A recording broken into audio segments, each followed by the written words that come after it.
യേശു ക്രിസ്തുവിൻ്റെ അതിപരിശുദ്ധ നാമം ഈ രാവിലെ സമയം വാഴ്ത്തപ്പെടുമാറാകട്ടെ.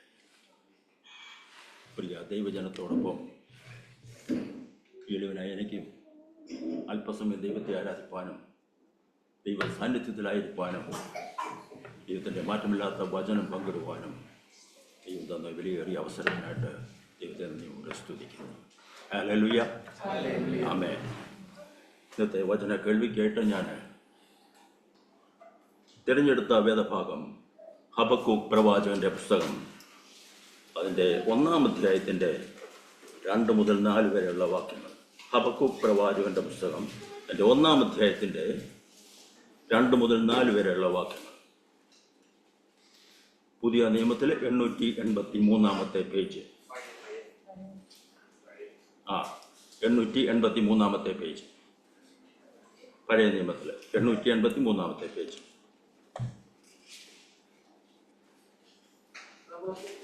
ഞാനൊന്ന് വായിക്കാം. ഹബക്കൂക്ക് പ്രവാചകന്റെ പുസ്തകം 1-ാം അധ്യായത്തിന്റെ 2 മുതൽ 4 വരെ. യഹോവേ, എത്രത്തോളം ഞാൻ അയ്യം വിളിക്കുകയും നീ കേൾക്കാതിരിക്കുകയും ചെയ്യും. സാഹസം നിമിത്തം ഞാൻ എത്രത്തോളം നിന്നോട് നിലവിളിക്കുകയും നീ രക്ഷിക്കാതിരിക്കുകയും ചെയ്യും.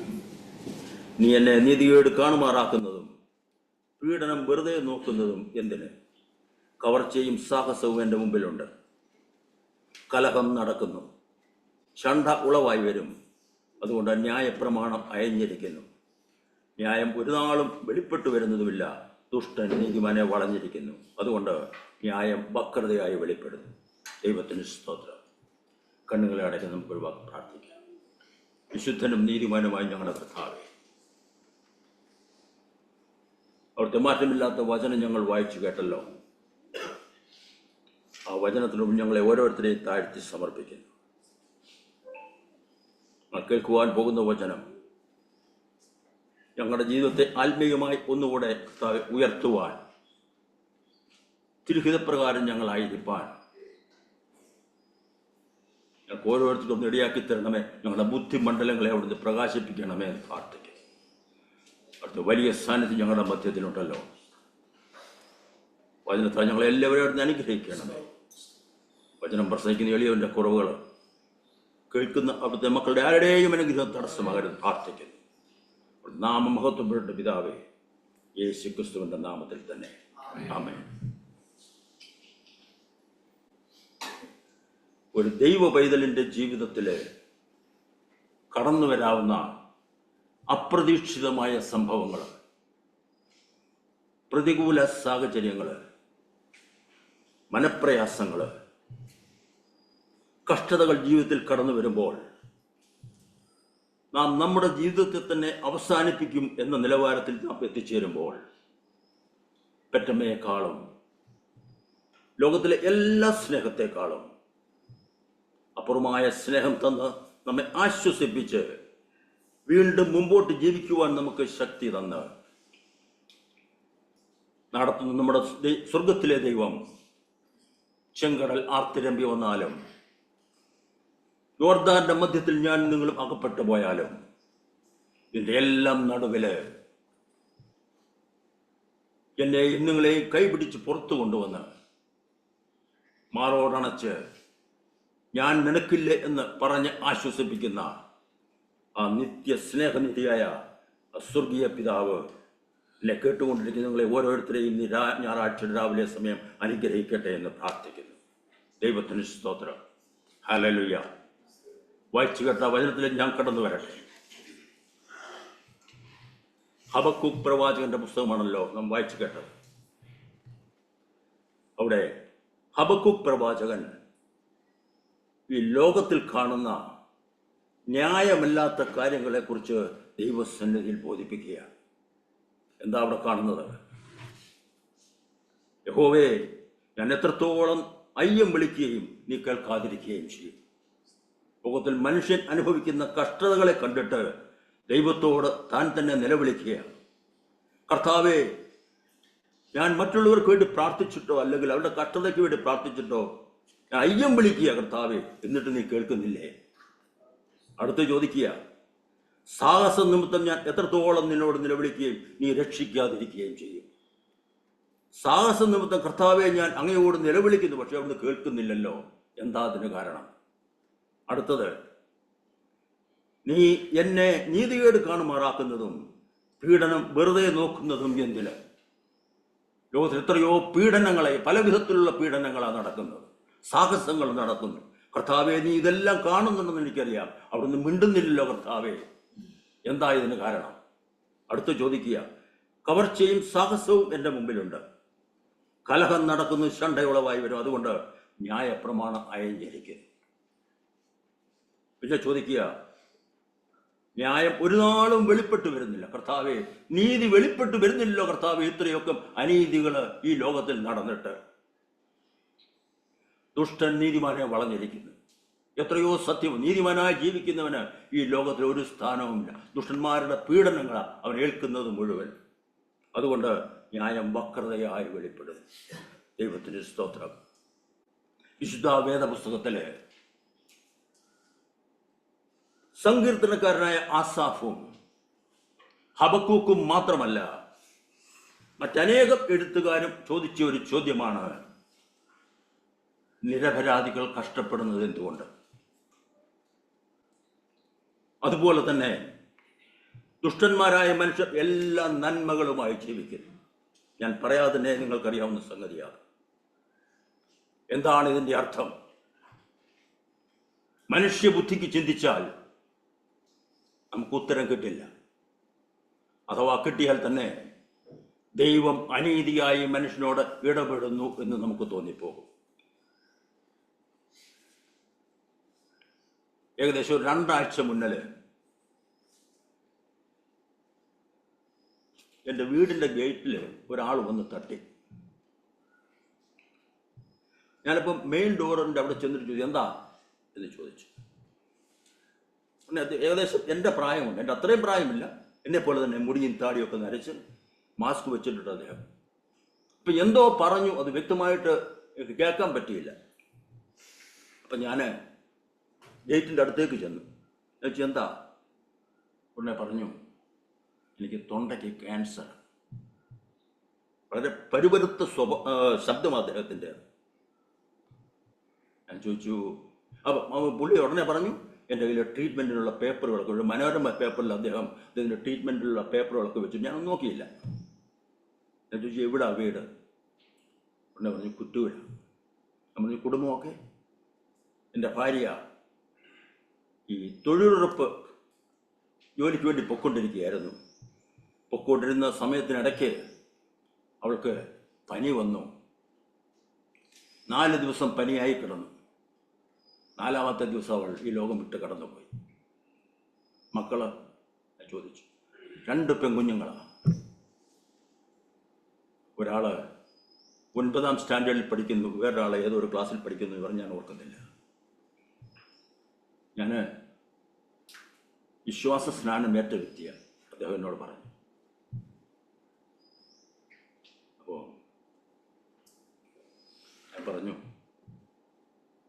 ഞാൻ എപ്പോഴും പറയാറുള്ളത് പോലെ സർവശക്തനായ ദൈവം അറിയാതെ എൻ്റെയും നിങ്ങളുടെയും ജീവിതത്തിൽ യാതൊന്നും സംഭവിക്കുന്നില്ല. ഞാൻ അദ്ദേഹത്തോട് പറഞ്ഞു, വിഷമിക്കേണ്ട, ഞാൻ പ്രാർത്ഥിക്കാമെന്ന് പറഞ്ഞു. ഞാൻ അകത്ത് പോയി ഒരല്പം പൈസ എടുത്തുകൊണ്ട് പുള്ളിക്ക് കൊടുത്തു. കൊടുത്തിട്ട് പുള്ളി പൈസ മേടിച്ചു കഴിഞ്ഞ് തിരിഞ്ഞു കഴിഞ്ഞപ്പോൾ ആ മനുഷ്യൻ മുണ്ടിൻ്റെ തുമ്പ് കൊണ്ട് കരഞ്ഞുകൊണ്ട് കണ്ണ് 2 തുടച്ചു. സത്യത്തിൽ എന്നെ കേൾക്കുന്ന ദൈവജനം അത് കണ്ടപ്പോൾ എൻ്റെ ഹൃദയം പൊട്ടിപ്പോയി.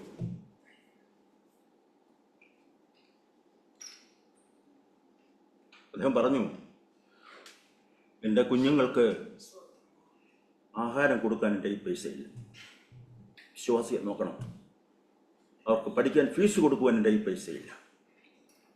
അദ്ദേഹം ഒരു കാര്യം അങ്ങ് മാറ്റിവെച്ചു. എന്താണെന്നറിയാമോ? എൻ്റെ അസുഖത്തിന് ചികിത്സിക്കാനുള്ള പൈസയ്ക്ക് വേണ്ടി ഞാൻ ഇറങ്ങിയെന്നുള്ള അദ്ദേഹം മാറ്റിവെച്ചു. ക്യാൻസറിൻ്റെ അസുഖത്താൽ ഭാരപ്പെടുന്ന മനുഷ്യൻ ആ അസുഖം അദ്ദേഹത്തിൻ്റെ മാറ്റിവെച്ചിട്ട് പറയുക, എൻ്റെ കുഞ്ഞുങ്ങൾക്ക് ആഹാരത്തിനും അവർക്ക് പഠിക്കുവാനുള്ള ഫീസിനുമായിട്ട് ഞാൻ ഭിക്ഷ തിണ്ടാൻ ഇറങ്ങിയതാണ്. അതിന് മുന്നിൽ ഒരു ന്യൂസിൽ ഞാനിങ്ങനെ കണ്ടുപോകും, വെറും ടാർപോളിന് വലിച്ചു കെട്ടി, കല്ലിന് മുകളിൽ ടാർപോളിന് വലിച്ചു കെട്ടി, 4 തൂണിന്മേൽ ടാർപോളിന് വലിച്ചു കെട്ടിയിട്ട് അതിൻ്റെ കീഴിലൊരു കുടുംബം കഴിയുകയാണ്. ആ കല്ലിൻ്റെ മേൽ പാത്രം വെച്ചിട്ട് എന്തോ ആഹാരം വെക്കുക. ആഹാരം എന്തോ ആണെന്ന് നമുക്കറിയത്തില്ല.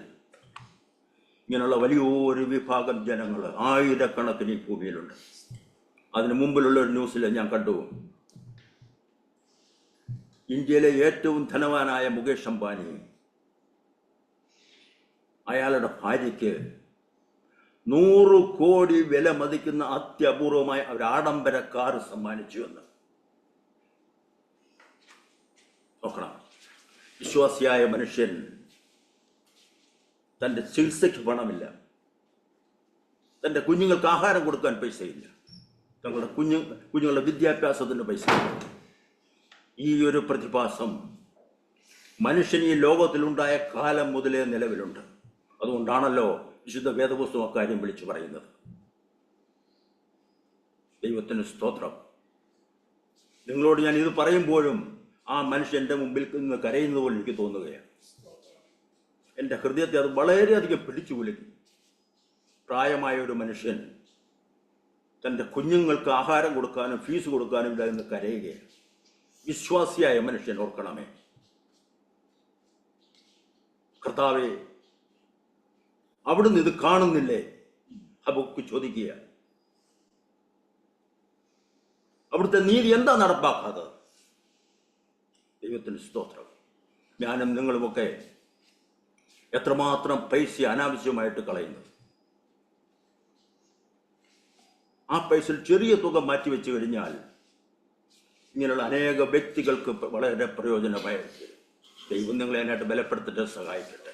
73-ാം സങ്കീർത്തനത്തിലേക്ക് നാം കടന്നു വരുമ്പോൾ അവിടെ ആസാഫ് ചോദിക്കുകയാണ്, ദുഷ്ടന്മാരുടെ സൗഖ്യം കണ്ടിട്ട് എനിക്ക് അഹങ്കാരികളോട് അസൂയ തോന്നി. അവർക്ക് വേദന ഒട്ടുമില്ലല്ലോ.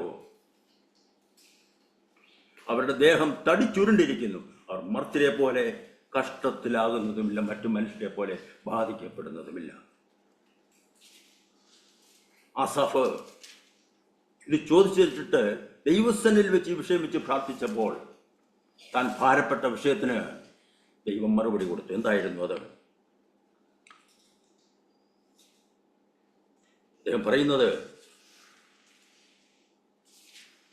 ഈ 73-ാം സങ്കീർത്തനത്തിൽ നിന്ന് ദൈവം കൊടുത്ത മറുപടി നമുക്ക് കാണുവാൻ കഴിയും. എന്താ അത്? നിശ്ചയമായി അവരെ ഞാൻ വഴുവഴുപ്പിൽ നിർത്തിയിരിക്കുന്നു. പക്ഷേ കർത്താവ് അത് പറഞ്ഞെങ്കിലും എനിക്ക് പോലും അത് അംഗീകരിക്കാൻ പറ്റത്തില്ല.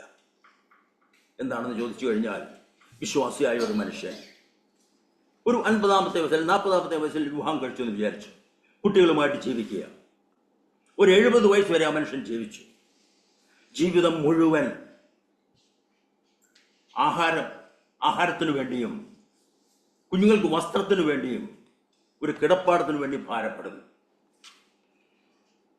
എങ്ങനെ അത് അംഗീകരിക്കാൻ പറ്റും? കണ്ണുനീരും കൈയുമായി കിട്ടുകഴിഞ്ഞ വലിയൊരു ജനസമൂഹമാണ്. ഞാൻ ആ ഗേറ്റിൻ്റെ അവിടെ നിന്ന് കർത്താവേ, മനുഷ്യന്റെ ഈ സ്ഥിതിക്കൊരു മാറ്റത്തെ അവിടെ നിന്ന് വരുത്തണമേ. നോക്കണേ ദൈവജനമേ, 3 നേരവും നമ്മൾ ആഹാരം കഴിച്ചിട്ട് എത്രയോ വേസ്റ്റ് ആക്കുന്നു. ഏതെല്ലാം ലക്ഷറി കാര്യങ്ങൾക്കായിട്ട് നാം പൈസ ചെലവാക്കുന്നു. പ്രായമായ വിശ്വാസിയായ മനുഷ്യൻ ഇന്ന് കരയുകയാണ്. ഞാനപ്പം പോയി കഴിഞ്ഞപ്പോൾ എൻ്റെ ഹൃദയത്തിൽ വലിയൊരു തോന്നലുണ്ടായി, കുറച്ചുകൂടെ പൈസ മനുഷ്യന് കൊടുത്താൽ മതി പറ്റുമായിരുന്നല്ലോ എന്ന്. പക്ഷെ അദ്ദേഹം തിരിച്ചു വരുമോ എന്ന് നോക്കി ഞാൻ വീടിനകത്ത് നിന്നു. പക്ഷെ അദ്ദേഹം തിരിച്ചു വന്നില്ല, അതുവഴി എങ്ങനെയോ പോയി. സത്യം പറയട്ടെ, അന്ന് മുതൽ ആ മനുഷ്യനും അതുപോലെ മനുഷ്യനും ഞങ്ങൾ പ്രാർത്ഥിക്കുക, ഹൃദയം തുറന്നു. ദൈവത്തിന് സ്തോത്രം. ഈ വിഷയവുമായിട്ട് ദൈവസന്നിധിയിൽ ചെന്ന ആസാഫ് 24-ാം വാക്യത്തിൽ പറയുകയാണ്, അവിടുന്ന് തന്നെ എൻ്റെ വലം കൈക്ക് പിടിച്ചിരിക്കുന്നുവെന്ന്. ഹല്ലേലൂയ. അങ്ങയുടെ ആലോചനയാൽ അവിടുന്ന് എന്നെ നടത്തും. ഇന്നത്തേതിൽ മഹത്വത്തിലേക്ക് എന്നെ കൈക്കൊണ്ടു. ഹല്ലേലൂയ. കഷ്ടപ്പെടുന്നൊരു മനുഷ്യനെ എൻ്റെ വലം കൈക്ക് ദൈവം പിടിച്ചിരിക്കുക. പക്ഷെ അവൻ്റെ കഷ്ടത മാറുന്നില്ല. എന്ത് നീതിയാ കർത്താവേ ഇത്, എന്ത് ന്യായമാ കർത്താവേ ഇത്. യോബിന്റെ ജീവിതത്തിലുണ്ടായ പ്രശ്നങ്ങൾ നിങ്ങൾക്ക് ഓരോരുത്തർക്കും അറിയാം. തൻ്റെ സകല സ്വത്തുക്കളും മക്കളും മുഴുവൻ നഷ്ടപ്പെട്ടിട്ടും അദ്ദേഹം പറഞ്ഞു, യഹോവ തന്നു, യഹോവ എടുത്തു, യഹോവയുടെ നാമം വാഴ്ത്തപ്പെടുമാറാകട്ടെ. യോഹന്നാൻ എഴുതിയ സുവിശേഷം 20-ാം അധ്യായത്തിൻ്റെ 19 കർത്താവ് ഉയർത്തെഴുന്നതിന് ശേഷം ശിഷ്യന്മാർക്ക് പ്രത്യക്ഷപ്പെട്ടതായിട്ടൊക്കെ നമുക്കവിടെ വായിക്കുവാൻ കഴിയും. യഹൂദന്മാരെ പേടിച്ച് അവർ വാതിലടച്ചിരുന്നപ്പോൾ കർത്താവ് അവരുടെ മധ്യത്തിൽ പ്രത്യക്ഷപ്പെട്ടു. നമ്മൾ ശിഷ്യന്മാർ വിചാരിച്ചത് കർത്താവ് മരിച്ചു, അടക്കപ്പെട്ടു, ഉയർത്തെഴുന്നേറ്റു എന്നൊക്കെ വിചാരിച്ചു, കേട്ടു. പക്ഷേ അല്ലാതെ അവർക്കത് വിശ്വസിക്കാൻ പറ്റിയില്ല. അങ്ങനെ സംശയിച്ച് ഭയപ്പെട്ട് ഇരിക്കുന്ന ശിഷ്യന്മാരുടെ മധ്യത്തിലാണ് കർത്താവ് പ്രത്യക്ഷപ്പെട്ടത്. നാം എങ്ങനെയാണ് നമ്മുടെ പ്രശ്നങ്ങളിൽ, അല്ലെങ്കിൽ നമ്മുടെ മുമ്പിൽ വന്നിരിക്കുന്ന വലിയ നമുക്ക് പരിഹരിക്കുവാൻ പറ്റാത്ത പ്രശ്നങ്ങൾ നാം ഭയപ്പെട്ടിരിക്കുമ്പോൾ, നാം സംശയിച്ചിരിക്കുമ്പോൾ നമ്മുടെ ആശ്രയം എവിടെയാണ്? 145-ാം സങ്കീർത്തനത്തിന്റെ 18-ാം വാക്കിൽ നാം കാണുന്നത്, യഹോവ തന്നെ വിളിച്ചപേക്ഷിക്കുന്ന ഏവർക്കും സമീപസ്ഥനാകുന്നു. തന്നെ വിളിച്ചപേക്ഷിക്കുന്ന ഏവർക്കും ദൈവം സമീപസ്ഥനാകുന്നു. എൻ്റെയും നിങ്ങളുടെയും എല്ലാ പ്രശ്നങ്ങളുടെയും നടുവിലും ദൈവസന്നിധിയിൽ അഭയം പ്രാപിക്കുകയല്ലാതെ എനിക്ക് നിങ്ങൾക്കും മറ്റൊന്നും ചെയ്യാനില്ല. പ്രിയ ദൈവജനമേ, ഹല്ലേലൂയ.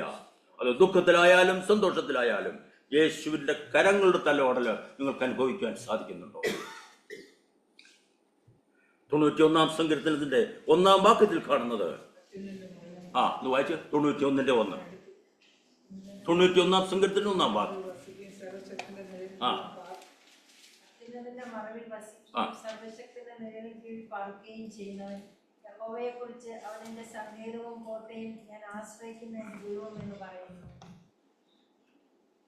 അങ്ങനെയുള്ളവരെ കുറിച്ച് 6-ാം വാക്യത്തിൽ വീണ്ടും പറയുകയാണ്, രാത്രിയിലെ ഭയത്തെയും പകൽ പറക്കുന്ന അസ്ത്രത്തെയും ഇരുട്ടിൽ സഞ്ചരിക്കുന്ന മഹാമാരിയെയും ഉച്ചയ്ക്ക് നശിപ്പിക്കുന്ന സംഹാരത്തെയും നിനക്ക് പേടിപ്പാറില്ല. എന്തുകൊണ്ട്? എങ്കിലും അത് ദൈവത്തിന് സ്തോത്രം. ഹല്ലേലൂയ. ദൈവത്തിന്റെ നാമം മഹത്വപ്പെടുമാറാകട്ടെ.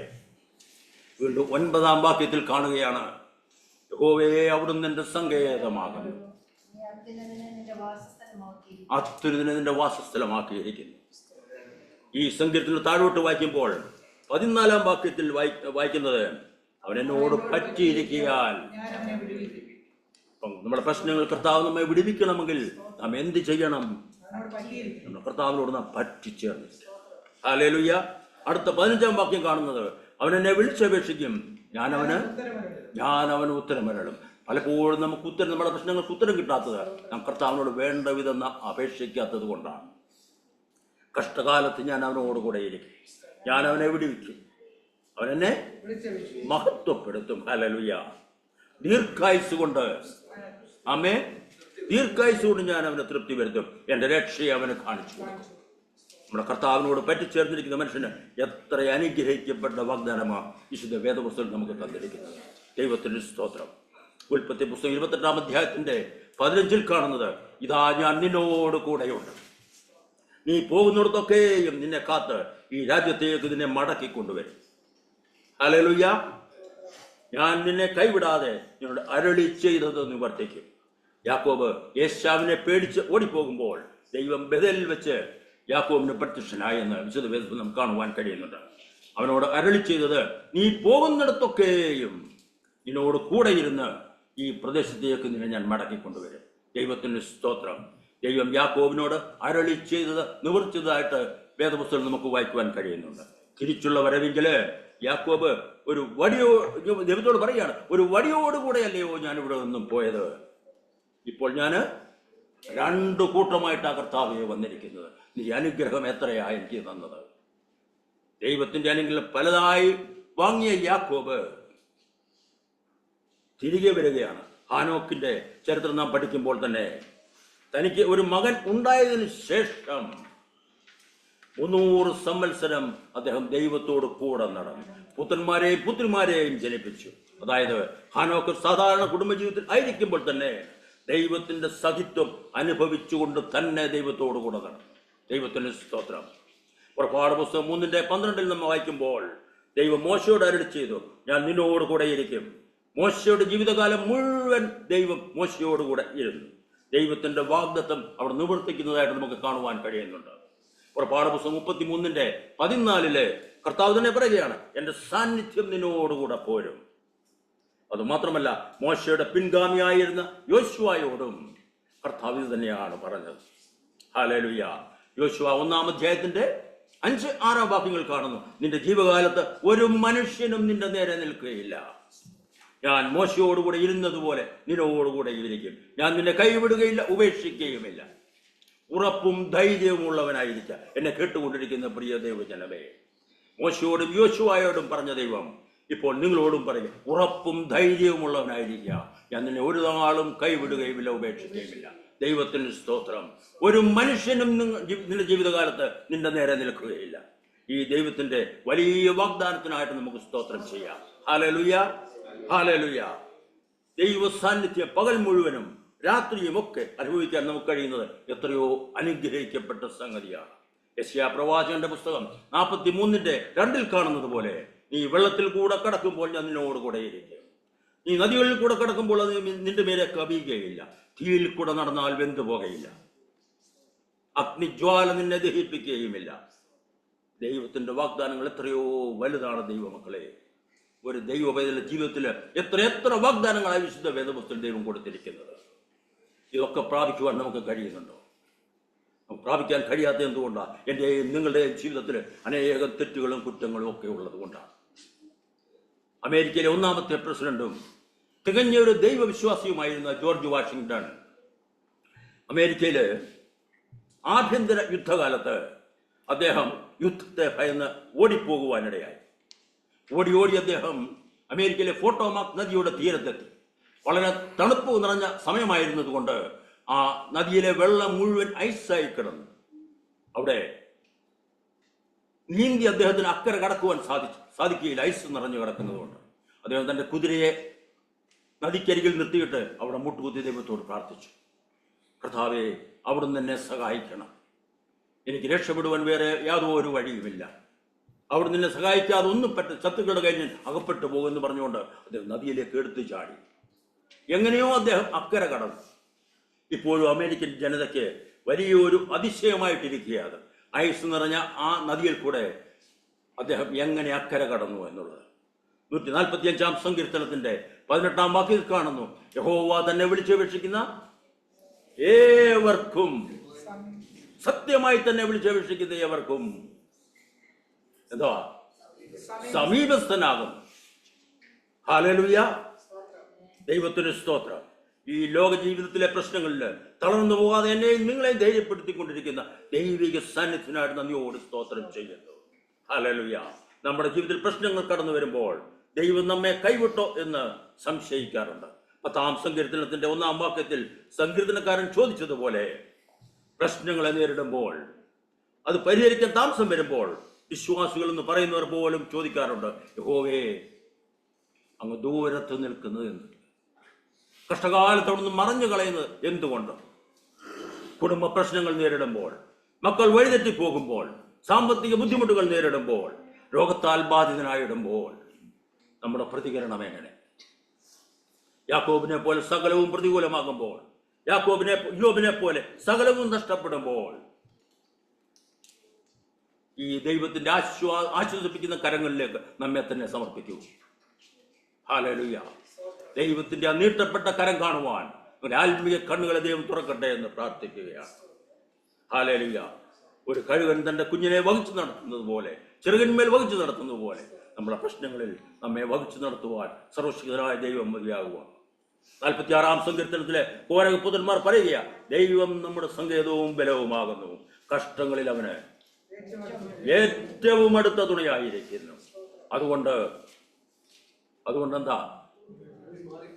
അതുകൊണ്ട് ഭൂമി മാറിപ്പോയാലും, പർവ്വതങ്ങൾ കുലുങ്ങി സമുദ്രമധ്യേ വീണാലും, അതിലെ വെള്ളം ഇരച്ചു കലങ്ങിയാലും, അതിന്റെ കോപം കൊണ്ട് പർവ്വതങ്ങൾ കുലുങ്ങിയാലും നാം ഭയപ്പെടുകയില്ല. ഹല്ലേലൂയ, ദൈവത്തിന് സ്തോത്രം. യോഹന്നാന്റെ സുവിശേഷം അതിന്റെ 11-ാം അധ്യായത്തില് മാർത്തയുടെയും മറിയുടെയും അവരുടെ സഹോദരനായ ലാസറിന്റെയും മരണത്തോട് ബന്ധപ്പെട്ട കാര്യങ്ങൾ നമുക്കവിടെ വായിക്കുവാൻ കഴിയുന്നുണ്ട്. യേശു സ്നേഹിച്ച കുടുംബത്തിലുണ്ടായ വേർപാടില് മനംനൊന്ത് അവരോട് കരഞ്ഞതായ യേശു, അവരോടുകൂടെ യേശു കരഞ്ഞു എന്ന് മാത്രമല്ല, മരിച്ച ലാസറിനെ ഉയർപ്പിക്കുകയും ചെയ്തു. 23-ാം സംഗീതത്തിൽ ദാവീദ് പറയുകയാണ്, കൂരിരുൾ താഴ്വരയിൽ കൂടി നടന്നാലും ഞാനൊരു അനർത്ഥവും ഭയപ്പെടുകയില്ല, നീ എന്നോടുകൂടെ ഇരിക്കുന്നുവല്ലോ. അങ്ങനോടുകൂടെ ഇരിക്കുന്നുവല്ലോ കർത്താവേ. പ്രശ്നങ്ങളുടെ നടുവിൽ കൂടെ ഞാൻ നടന്നു പോകുമ്പോഴും അവിടുന്ന് എന്നോടുകൂടെ ഇരിക്കുന്നുവല്ലോ. മരണത്തിന്റെ അനുഭവത്തിൽ കൂടെ കടന്നു പോകുമ്പോൾ കൂടെ ഇരിക്കുന്ന ദൈവത്തിന്റെ സാന്നിധ്യം. ഹല്ലേലൂയ. മത്തായിയുടെ സുവിശേഷം അതിന്റെ 14-ാം അധ്യായത്തിന്റെ 31-ൽ നമുക്ക് വായിക്കുവാൻ കഴിയുന്നു. യേശുവിന്റെ അരികിൽ ചെല്ലുവാൻ പത്രോസ് വെള്ളത്തിന്മേൽ നടന്നു. എന്നാൽ കാറ്റും കോളും കണ്ടപ്പോൾ യേശുവിൽ ദൃഷ്ടി മാറി പത്രോസ് മുങ്ങാൻ തുടങ്ങി. കർത്താവേ, എന്നെ രക്ഷിക്കണമേ എന്ന് പറഞ്ഞുകൊണ്ട് പത്രോസ് നിലവിളിച്ചു. അപ്പോൾ നീട്ടപ്പെട്ട കരം പത്രോസിനെ വെള്ളത്തിൽ നിന്ന് പിടിച്ചു കയറ്റി. ഇവിടെ വളരെ ശ്രദ്ധിക്കേണ്ട ഒരു കാര്യമുണ്ട്. നാം എത്ര ദൈവത്തോടടുത്താണെങ്കിലും കർത്താവിൽ ഒരു നിമിഷം നാം തെറ്റിപ്പോയാൽ നാം വീണു പോകും, സംശയമില്ല. ഹല്ലേലൂയ. ദൈവകൃപയിലല്ല നാം നിൽക്കുന്നതെങ്കിൽ നാം വീണു പോകാൻ എപ്പോഴും സാധ്യതയുണ്ട്. കാരണം നമ്മുടെ ജഡത്തിലെപ്പോഴും പാപം വസിക്കുന്നുണ്ട്. ദൈവത്തിന് സ്തോത്രം. ദാനിയേൽ പ്രവചനത്തില് ദൈവത്തിന്റെ ഇടപെടൽ ധാരാളമായി നമുക്ക് കാണുവാൻ കഴിയുന്നുണ്ട്. ശദ്രക്, മേശക്, അബേദ്നഗോ എന്നിവരോടുകൂടി തീച്ചൂളയിൽ ഇറങ്ങി വന്ന ദൈവം, ദാനിയേലിനോടുകൂടി സിംഹക്കുഴിയിൽ ഇറങ്ങി വന്ന ദൈവം, എന്നോടും നിങ്ങളോടും കൂടി നമ്മുടെ പ്രശ്നങ്ങളുടെ നടുവിൽ ഇറങ്ങി വരുന്ന ദൈവമാകുന്നു. ഹല്ലേലൂയ. ഈ ദൈവത്തിന് സകല മഹത്വവും നമുക്ക് രാവിലെ സമയം കൊടുക്കാം. പ്രിയ ദൈവജനമേ, ജീവിതത്തിന്റെ കൈപ്പേറിയ അനുഭവങ്ങൾ കൂടെ നാം കടന്നു പോകുമ്പോൾ, നാം സാക്ഷ്യം പറയുമ്പോൾ, നാം നേരിടുന്ന അപകടങ്ങൾ ദൈവം നമ്മെ വിടുവിച്ച കാര്യങ്ങൾ പലപ്പോഴും പറയാറുണ്ട്. എന്നാൽ നമ്മുടെ തലയ്ക്ക് മീതെ കൂടി കടന്നുപോയ എത്രയോ അപകടങ്ങളിൽ നിന്നാണ് കർത്താവ് നമ്മെ വിടുവിച്ചിരിക്കുന്നത്. 73-ാം സംഗീതത്തിൽ 23-ാം വാക്യത്തിൽ കാണുന്നു, അവിടുന്ന് വലം കൈക്ക് പിടിച്ചിരിക്കുന്നു. ഹല്ലേലൂയ. സർവശക്തനായ ദൈവത്തിന്റെ സാന്നിധ്യം അനുഭവിക്കാൻ നമുക്ക് കഴിയുന്നുണ്ടോ? ഒരു ആലോചനയ്ക്കുള്ള സമയമാകട്ടെ ഇന്ന് രാവിലെ സമയം. 34-ാം സങ്കീർത്തനത്തിന്റെ 7-ാം വാക്യം കാണുന്നത്, യഹോവയുടെ ദൂതൻ അവന്റെ ഭക്തന്മാരുടെ ചുറ്റും പാളയമിറങ്ങി അവരെ വിടുവിക്കുന്നു. ഇസ്രായേൽ ജനം മിസ്രയീമിൽ നിന്ന് പുറപ്പെട്ടപ്പോൾ ഫറവോന്റെ സൈന്യം അവരെ പിന്തുടരുന്നതായിട്ട് കാണുവാൻ കഴിയുന്നുണ്ട്. എന്നാൽ പുറപ്പാട് 14-ാം അധ്യായം 19 മുതലുള്ള വാക്യങ്ങൾ വായിച്ചാൽ ഇങ്ങനെ കാണുന്നു, അനന്തരം ഇസ്രായേലിയരുടെ സൈന്യത്തിന് മുമ്പാകെ നടന്ന ദൈവദൂതൻ അവിടെ നിന്ന് മാറി അവരുടെ പിന്നാലെ നടന്നു. മേഘസ്തംഭവും അവരുടെ മുമ്പിൽ നിന്ന് മാറി പിൻപിൽ പോയി നിന്നു. രാത്രി മുഴുവനും ഇസ്രായേലിന്റെ സൈന്യവും ഇസ്രായേലിന്റെ സൈന്യവും തമ്മിൽ അടുക്കാതെ വണ്ണം അത് അവരുടെ മധ്യേ വന്നു. ഇസ്രായേലിയർക്ക് മേഘവും അന്ധകാരവുമായിരുന്നു, ഇസ്രായേലിയർക്ക് രാത്രിയെ പ്രകാശമാക്കി കൊടുത്തു. ദൈവത്തിന് സ്തോത്രം. മത്തായി എഴുതിയ സുവിശേഷം അതിന്റെ 28-ന്റെ 20-ൽ കാണുന്നത്, ഞാനോ ലോകാവസാനത്തോളം നിങ്ങളോടും കൂടെയുണ്ട്. 73-ാം സങ്കീർത്തനം 24-ൽ കാണുന്നത്, അങ്ങനെ ആലോചനയാൽ അവിടുന്ന് നടത്തും. യെശയ്യാ പ്രവാചകന്റെ 30:20-ൽ കാണുന്നത്, കർത്താവ് നിങ്ങൾ കഷ്ടത്തിന്റെ അപ്പവും ഞെരുക്കത്തിന്റെ വെള്ളവും മാത്രം തന്നാലും ഇനി നിന്റെ ഉപദേഷ്ടാവ് മറഞ്ഞിരിക്കുകയില്ല. നിന്റെ ഉപദേഷ്ടാവിനെ കാണുക തന്നെ ചെയ്യും. നിങ്ങൾ ഇടത്തോട്ടോ വലത്തോട്ടോ തിരിയുമ്പോൾ മകനെ അതിലെയല്ല ഇതിലെ എന്ന് പറയത്തക്കവണ്ണം ദൈവത്തിന്റെ ശബ്ദം കേൾക്കുവാൻ നമ്മുടെ കാതുകളെ നമുക്ക് ദൈവശൈലിയിലേക്ക് സമർപ്പിക്കാം. ദൈവത്തിന് സ്തോത്രം. ഹല്ലേലൂയ. ഹല്ലേലൂയ. നാം ആഗ്രഹിക്കുന്ന രീതിയിൽ നമുക്ക് പ്രതികരണം ഉണ്ടാകുന്നില്ല എങ്കിൽ, ദൈവത്തിന്റെ ആലോചന മറ്റൊന്നാണെങ്കിൽ നാം എങ്ങനെ ദൈവത്തോട് പ്രതികരിക്കും? ഒരു വിശ്വാസിയുടെ പ്രത്യാശ എന്താണ്? ഈ ലോക ജീവിതം അവസാനിക്കുമ്പോൾ കർത്താവിനോടുകൂടെ നിലനിൽക്കുന്ന ആ വലിയ സന്തോഷത്തിൽ നാം ആയിത്തീരും എന്നുള്ളത് മാത്രമാണ്. നമ്മുടെ പൗരത്വമോ, ഫിലിപ്പിയ ലേഖനത്തിൽ നമുക്ക് വായിക്കുവാൻ കഴിയുന്നുണ്ട്, നമ്മുടെ പൗരത്വമോ സ്വർഗത്തിലാകും.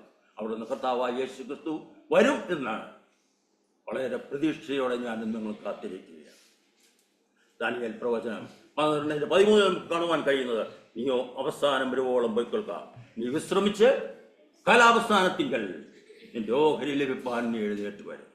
എന്നെ കേട്ടുകൊണ്ടിരിക്കുന്ന പ്രിയ ദൈവജനമേ, ന്യായവിധി സമയത്ത് നമ്മുടെ സ്വർഗീയ പിതാവിന്റെ പക്കൽ നിന്നും നല്ല ഓഹരി ലഭിപ്പാനായി മരണത്തിൽ നിന്നും എഴുന്നേറ്റ് വരുവാൻ പരിശുദ്ധാത്മാവാൻ ദൈവം ഇത്രയും നേരം ക്ഷമയോടെ എന്നെ കേട്ടുകൊണ്ടിരുന്ന നിങ്ങളെ ഓരോരുത്തരെയും സഹായിക്കുകയും ബലപ്പെടുത്തുകയും ചെയ്യുമാറാകട്ടെ.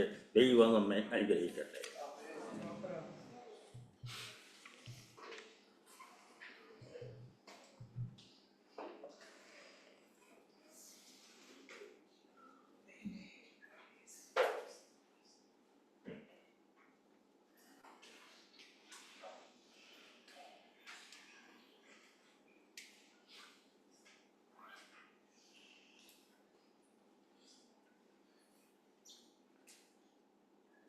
ഒരു നിമിഷം നമ്മുടെ കണ്ണുകളെ അടച്ച ദൈവസന്നിധിയിൽ നമുക്ക് പ്രാർത്ഥനയോടുകൂടെ നമുക്കായിരിക്കാം. വളരെ അനുഗ്രഹിക്കപ്പെട്ടതായിട്ടുള്ളൊരു ചിന്തയാകുന്നവരെ നമ്മൾ കേട്ടത്. അത് നമ്മുടെ ഹൃദയത്തോടും സംസാരിക്കട്ടെ. നമ്മുടെ ഹൃദയത്തിൽ സന്തോഷവും ധൈര്യവും ആശ്വാസവും പ്രത്യാശയും അത് നൽകട്ടെ. പ്രിയ കർത്താവേ, നിന്റെ ദാസന് നിന്റെ വചനം കൊടുത്തതിനായിട്ട് സ്തോത്രം ചെയ്യുന്നു. വളരെ ഹൃദ്യമായിട്ട് നീ ഞങ്ങളോട് സംസാരിച്ചതിനായിട്ട് ഞങ്ങൾ നന്ദിയോടെ നിന്നെ സ്തുതിക്കുന്നു, സ്തോത്രം ചെയ്യുന്നു. ഞങ്ങൾ കർത്താവെ, ഞങ്ങളുടെ ആകുലതകളെക്കുറിച്ചും ഞങ്ങളുടെ ഇല്ലായ്മകളെക്കുറിച്ചും ഒക്കെ ഞങ്ങൾ ചിന്തിച്ചുകൊണ്ടിരിക്കുന്ന സമയത്ത് ഞങ്ങളുടെ കണ്ണുകളെ ഉയർത്തി നോക്കിയാൽ വേദനിക്കുന്ന ഒരു വലിയൊരു സമൂഹത്തെ ഞങ്ങൾ കാണാനായിട്ട് കഴിയും. കർത്താവെ, ഭക്ഷണമില്ലാതെ നിരാശയിൽ കഴിയുന്നതായിട്ടുള്ള കർത്താവെ ഒരു വലിയൊരു കൂട്ടം ആളുകളെ ഞങ്ങളുടെ ചുറ്റുപാടും കാണുവാനായിട്ട് ഞങ്ങൾ കഴിയും. കർത്താവെ, ഈ ഒരു ലോകത്തിൽ സങ്കടങ്ങളും പ്രയാസങ്ങളും ദുരിതങ്ങളും നിറഞ്ഞൊരു ലോകത്തിൽ നീ ഞങ്ങളെ നിന്റെ കണ്ണിന്റെ കൃഷ്ണമണി പോലെ കാക്കുന്ന നിന്റെ എല്ലാ വഴികൾക്കായിട്ടും സ്തോത്രം ചെയ്യുന്നു. എത്രമാത്രം അപകടങ്ങൾ, അനർത്ഥങ്ങൾ, കർത്താവ് രോഗങ്ങൾ, കർത്താവ് ഇതിൽ നിന്നൊക്കെയും നീ ഞങ്ങളെ വിടുവിച്ചതിനായിട്ട് ഞങ്ങൾ നന്ദിയോടെ നിന്നെ സ്തുതിക്കുന്നു, സ്തോത്രം ചെയ്യുന്നു. ദൈവത്തെ നോക്കി കർത്താവ് ജീവിക്കുവാൻ തക്കവണ്ണം അവിടെ ഞങ്ങളെ ഇടയാക്കുന്നതിനായിട്ട് ഞങ്ങൾ നിനക്ക് നന്ദി പറയുന്നു. കർത്താവെ, വളരെ വളരെ കർത്താവ് ഞങ്ങൾ നിന്നോട് കടപ്പെട്ടിരിക്കുന്നു. കർത്താവെ, ഞങ്ങൾ ഈ ചെറിയ ജീവിതം കൊണ്ട് നിന്റെ നാമത്തിന്റെ മഹത്വം ഉണ്ടാകുവാനായിട്ടും കർത്താവെ അനേകരെ കർത്താവിലേക്ക് അടുപ്പിക്കാനായിട്ടും ഞങ്ങളുടെ വാക്കുകളും ഞങ്ങളുടെ പ്രയത്നങ്ങളും മുഖാന്തരമായി തീരുമാറാകണമേ എന്ന് പ്രത്യേകമായിട്ട് ഞങ്ങൾ നിന്നോട് പ്രാർത്ഥിക്കുന്നു. കർത്താവെ, വചനം കേട്ട ഞങ്ങൾ എല്ലാവരെയും താഴ്ത്തി തൃക്കരങ്ങളിലേക്ക് ഏൽപ്പിക്കുന്നു. കർത്താവെ, ഈ ഒരാഴ്ചയിൽ ദൈവ ഇഷ്ടം ചെയ്യുന്നവരായിട്ട് കർത്താവെ ഞങ്ങൾ ആയിത്തീരട്ടെ. കർത്താവെ, ഞങ്ങളായിരിക്കുന്ന മേഖലകളിലൊക്കെ കർത്താവെ നിന്റെ സാക്ഷികളായി ജീവിക്കുവാൻ തക്കവണ്ണം നീ സഹായിക്കണമേ എന്ന് പ്രത്യേകമായിട്ട് ഞങ്ങളോട് പ്രാർത്ഥിക്കുകയാകുന്നു. കർത്താവ്, ഞങ്ങൾക്ക് നല്ലൊരു ആരാധനയും നിന്റെ സാന്നിധ്യവും നീ അരുളിയതിനായിട്ട് സ്തോത്രം ചെയ്യുന്നു.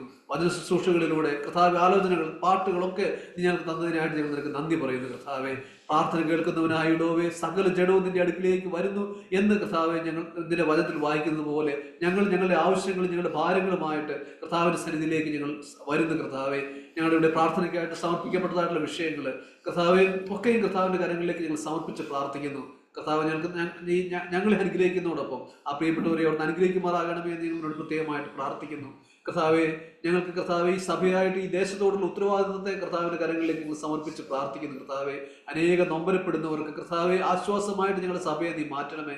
അനേകരെ കർത്താവെ ദിവസങ്ങളിൽ കർത്താവെ ഈ സഭയിലേക്ക് കടന്നു വരുവാനായിട്ടും ദൈവസാന്നിധ്യം അനുഭവിക്കുവാനായിട്ടും വിടുതൽ അനുഭവിക്കുവാനായിട്ടും രക്ഷയുടെ സന്തോഷം അനുഭവിക്കുവാനായിട്ടും ഒക്കെ ഞങ്ങളെ സഹായിക്കണമെന്ന് പ്രത്യേകമായിട്ട് ഞങ്ങളോട് പ്രാർത്ഥിക്കുകയാകുന്നു. കർത്താവെ, അങ്ങനെ സുവിശേഷത്തിനായിട്ട് കർത്താവെ ഇറങ്ങി പ്രവർത്തിക്കുവാൻ തക്കവണ്ണം ഞങ്ങൾ എല്ലാവരെയും അവിടുന്ന് ബലപ്പെടുത്തുമാറാകണമെന്ന് പ്രത്യേകമായിട്ട് പ്രാർത്ഥിക്കുന്നു. കർത്താവെ, ഇവിടെ തലകളെ മടക്കിയിരിക്കുന്ന എല്ലാവരെയും കർത്താവിന്റെ കരങ്ങളിലേക്ക് സമർപ്പിച്ച് പ്രാർത്ഥിക്കുന്നു. എല്ലാവരെയും നീ അനുഗ്രഹിക്കണമേ. സഭയ്ക്ക് നേതൃത്വം നൽകുന്നതായിട്ട് ദൈവദാസന്മാരെ ഒക്കെ നീ അനുഗ്രഹിക്കണമേ എന്ന് പ്രത്യേകമായിട്ട് പ്രാർത്ഥിക്കുന്നു. എല്ലാവർക്കും ആവശ്യമായിട്ട് ദൈവകൃപ കൊണ്ട് നിറയ്ക്കുമാറാകണമെന്ന് പ്രത്യേകമായിട്ട് പ്രാർത്ഥിക്കുന്നു. ഞങ്ങൾക്ക് എല്ലാ അനുഗ്രഹങ്ങൾക്കായിട്ടും സഹായത്തിനായിട്ട് ഞങ്ങൾ നിനക്ക് നന്ദി പറയുന്നു. പ്രാർത്ഥന കേട്ടതിനായിട്ട് ഞങ്ങൾ നന്ദി പറയട്ടെ. യേശു കർത്താവിന്റെ നാമത്തിൽ താഴ്മയോടെ അപേക്ഷിക്കുന്നു. കൃപയുണ്ടായി കേട്ട് ഉത്തരം വല്ലമാറാകണമേ. ആശീർവാദം സ്വീകരിക്കാം. പിതാവായ ദൈവത്തിന്റെ കൃപയും കർത്താവായ യേശു ക്രിസ്തുവിന്റെ സ്നേഹവും നമ്മെ ആശ്വസിപ്പിച്ച് വഴി നടത്തുന്ന പരിശുദ്ധാത്മാവിന്റെ സഹവാസവും കൂട്ടായ്മയും നമ്മോടും നാം കേട്ട വചനത്തോടും ഇന്ന് മുതൽ ലോകാവസാനം വരെ എപ്പോഴും ഉണ്ടായിരിക്കുമാറാകട്ടെ.